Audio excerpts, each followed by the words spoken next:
Hey there, this is Professor Steve McMillan. I am an adjunct online instructor at Grand Canyon University, and the purpose of today's video is to kind of give you an up-to-date introduction to the ITT classes that you'll be taking.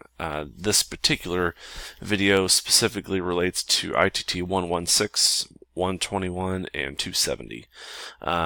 But we've got a pretty full agenda, so we'll just go ahead and get started. In all three classes, maybe not 270 so much, but in 116 and 121, you're expected to use a virtualization platform. It used to be Cloud Lab, but the campus or the college is retiring that application, so we're needing to use something different. Grand Canyon University has provided all ITT and students with on the hub access. It's kind of a cloud-based software service that lets you download applications such as VMware and Microsoft and things to that effect. So you'll use VMware. That will kind of be your cloud lab. To the point of it will actually virtualize. You'll be able to run virtualized servers and workstations on your own local computer, and then that gives you the ability to run things at home. You don't have to have internet access when you're running them, but you do whenever you download the software. So to gain access to this, there will be a PDF document such as this. It'll have VMware and Microsoft Imagine. And what you need to do initially is sign up for an account for both of these. Just because you sign up for one does not give you access to the other, so you have to kind of do this twice. So if you click on the link, and then you come in here, this is kind of what it brings you up when you click on the VMware link. The Microsoft one looks the same. It just says, Microsoft here at the top. Its defaults to subject is request an account. So you'll just type in your information here. You have to use your GCU mailbox. Whenever you sign up for your accounts, it's very, very important. There's two rules. You have to use your GCU email address, and then the second one is that you have to include the course description, course number, whatnot, in the issue description field. So I am enrolling in ITT 121, or I am, I guess, enrolled in ITT 121 this term. Something like that. You check the I'm not a robot type of thing, and you hit send once the little check mark comes up. So this is a good submission. Something you don't want to do is something like this. I'm enrolled in ITT courses this term. This will hold up the whole process and probably negate whatever request you're submitting. It has to have the course, and it has to use your GCU email. You only have to do this once. It won't like expire or undo or anything like that. So, just as you know, that's kind of what the story is there. And then there is an additional video that I'll post in the announcements of each class. Specifically, the title of that is assignment platform announcement. It'll have the PDF, this PDF that I referenced in there, and with some additional information. Pretty much everything I just went over there. So I just wanted to kind of get that out there to make sure everybody knows the process. Submitting assignments. You'll submit your assignments in LoudCloud, which is it's a pretty good application. However, there's some nuances. First and foremost, file types. LoudCloud will not let you submit just any file type or that you want.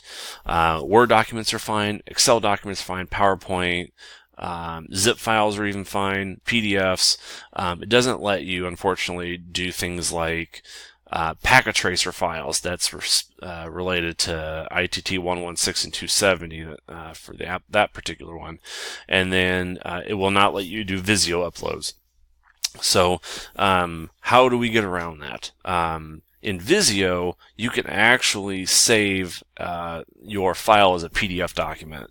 So once in Visio, you configure your network diagram, however you're doing, and then once you're finished, go to File Save As, and in the File Save As area, there is a drop down for file type. So in here, we'll do a File, Save As, hit Browse. Okay, and then right here it says Save As Type. If you drop that down and select PDF, and then hit Save, this will actually save it as a PDF document. You should always save it as a Visio document as well. That way you can go back and change it if you need to. But for the purposes of submitting a network diagram, Visio in this particular instance, as or into Cloud or Loud Cloud, make sure you save it as a PDF and then submit the PDF document as your submission into on that particular instance. So do's and don'ts. So the do's and don'ts, they reference not submitting Visio files, packet tracer files. You can't submit those either. If you need to submit a packet tracer file, you can email it to me.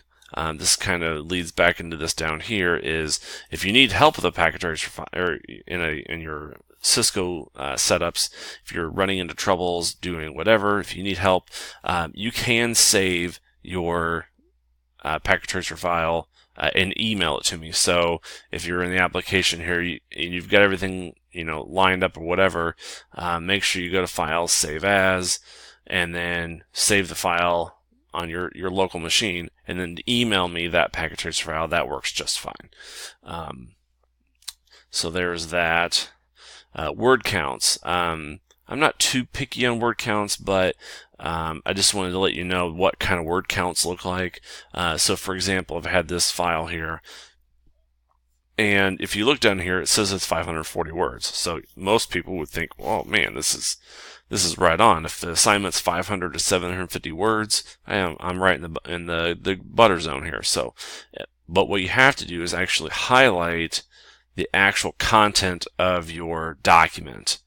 And then you'll notice down here that I'm at 488 words. So I'm slightly short of the 500 word requirement, because things like the title and some information up here and then references down here, those don't actually count towards words in the file. So make sure you highlight your text, making sure you're covered as far as word counts go. I want to make sure everybody's submitting and fulfilling the assignment requirements based on word count. Again, I'm not too worried about that, but something that we need to make sure we're covering. That kind of leads down into acronyms and references. This is a prime example of an individual that did not follow protocol, which means that the references should actually be on the last page of the document by themselves.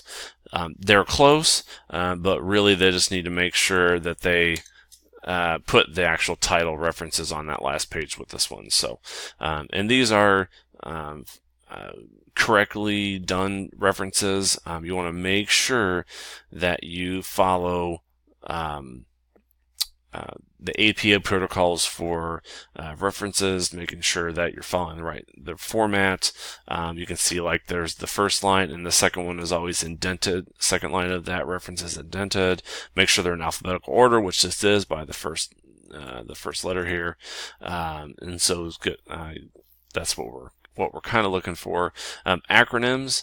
Let's see. I think this one had some. So like AD stands for Active Directory. So if I were to just have AD, get AD from Windows type of thing here, I would flag that as points off, because you should never just use acronyms alone in your documents. Now you might think, well, this is a IT based class. The people, that should be fine, and that's true if I was the only one reading this. But we have to get ourselves into a habit of, if you are writing something, the document may go to somebody that's not a technical person.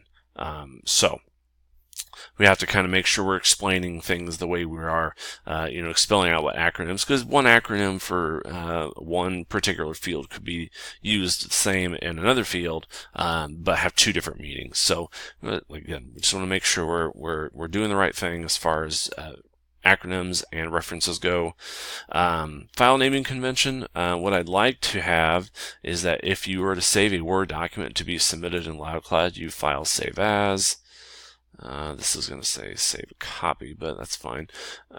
Do browse, and then here what I would do is put my first initial last name in the front, put an underscore, and then that tells me when you're submitting it that this is the person that's submitting it, because I grade a whole lot of assignments and I don't want to get anything mixed up if that's at all possible. So that works there. TII scores, make sure when you submit your assignments that you're reviewing your TII score before you actually hit your final submission. So what you do is you upload a file, you say submit to TII for score. Once you verify the TII score that it's less than 20%, then you go ahead and submit it. If it's over 20%, you need to look at it again to make sure and see what might be causing that. And then you could always see the TII report that actually tells you where you're getting a higher score from. Some of the assignments you'll use like a template from like SANS or something like that, and that's perfectly fine. However, it needs to be cited, and if you are using a template, the TII score report will actually show you the score, and you just subtract that from the total score to say, hey, the SANS part here was 20% of a 30% score. So you take 20 away from 30, your actual score is 20 or 10. So just to keep that in mind. Almost all the classes require you to do some kind of actual work in the class, as far as you're using Packet Tracer or you're doing something in your virtual machines, things like that, and you'll have to take screenshots or instructions. So what I'd like for you to do is, on the Windows systems, you can use the Windows snipping tool. It looks something like this, and you can hit new, and then you drag a box around, and then that will take a screenshot of that. And you could use the same thing on any other whatever you're trying to do there.